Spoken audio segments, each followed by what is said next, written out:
I know that just as I am, you are likely a victim of overstimulation, and your dopamine centers have likely been hijacked to gain your energy and attention. And in doing so, your natural ability to focus and sit in the timeless stillness of your beingness has been systematically eroded, leaving you hooked on technology and stimulus. Now, I say this because there's something beyond that. It's beyond the dopamine soaked self personality. And all it takes is a little time to focus, a little time to sit in your natural stillness to get your life back, to gain your energy back, to gain your vitality back.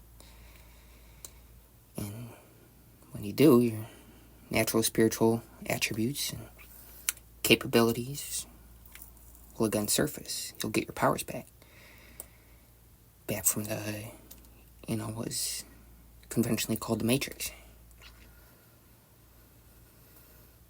Are you here to awaken? Are you here for enlightenment?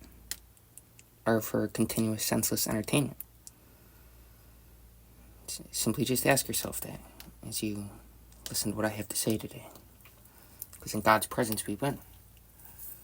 Victory over ourselves, victory over another, might bring us some temporary gratification or satisfaction, but victory over ourselves, victory over the ego, victory over that part of us that wants to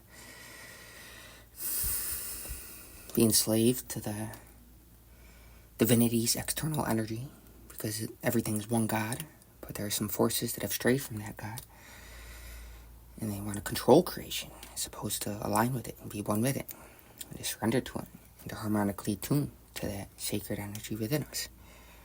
And in that presence of that energy, we win. The tendency to be drawn outwardly, to consume excessive stimulus is overcome. And we won.